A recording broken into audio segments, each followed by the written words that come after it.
This is a reading in A Course in Miracles, Chapter 22, Section 4, The Branching of the Road. When you come to the place where the branch in the road is quite apparent, you cannot go ahead. You must either go one way or the other. For now, if you go straight ahead, the way you went before you reach the branch, you will go nowhere. The whole purpose of coming this far was to decide which branch you will take now.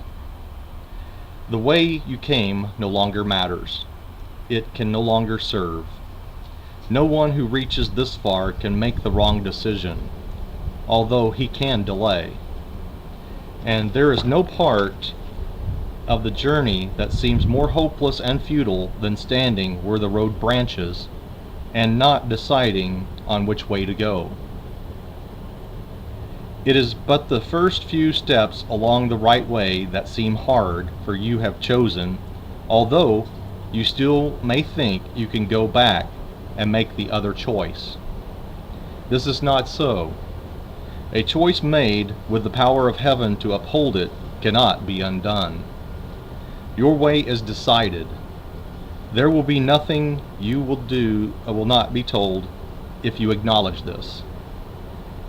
And so you and your brother stand here in this holy place before the veil of sin that hangs between you and the face of Christ. Let it be lifted. Raise it together with your brother, for it is but a veil that stands between you. Either you or your brother alone will see it as a solid block, nor realize how thin the drapery that separates you now. Yet it is almost over, and your awareness and peace has reached you even here before the veil. Think what will happen after. The love of Christ will light your face and shine from it into a darkened world that needs the light. And from this holy place he will return with you, not leaving it, nor you. You will become his messenger, returning him unto himself. Think of the loveliness that you will see, who walk with him, and think how beautiful will you and your brother look to the other. How happy you will be together after such a long and lonely journey where you walked alone. The gates of heaven open now for you. Will you now open to the sorrowful? And none who looks upon Christ in you but will rejoice.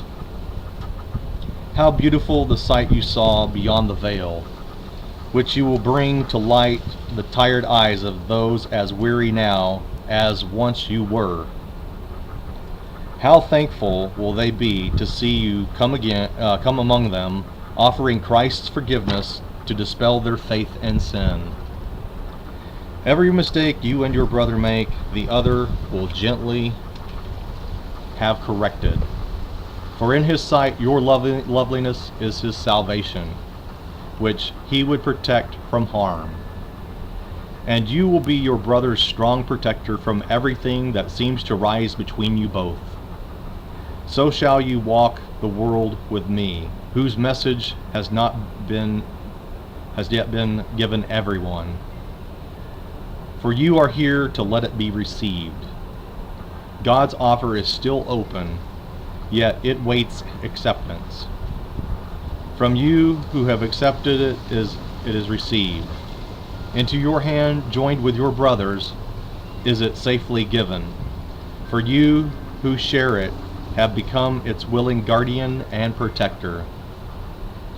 To all those who share the love of God, the grace is given to the givers of what they have received. God's offer is still open, yet it waits acceptance. Into your hand, joined with your brothers, it is safely given. For you who share it become its willing guardian and protector. To all who share the love of God, the grace is given to the givers of what they have received. And so they learn that it is theirs forever. All barriers disappear before their coming, as every obstacle was finally surmounted that seem to rise and block their way before. This veil you and your brother lift together opens the way to truth to more than you. Those who would let illusions be lifted from their minds are this world's saviors, walking the world with their Redeemer and carrying his message of hope and freedom and release from suffering to everyone who needs a miracle to save him. How easy it is to offer this miracle to everyone. No one who has received it for himself could find it difficult.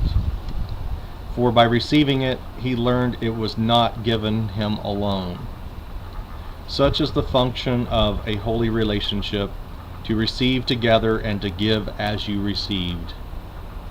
Standing before the veil, it seems difficult. But hold out your hand, joined with your brothers, and touch this heavy seeming block, and you will learn how easily your fingers slip through its nothingness. It is no solid wall, and only an illusion stands between you and your brother, and the holy self you share together. That is the end of the reading in A Course in Miracles, chapter 22, section 4.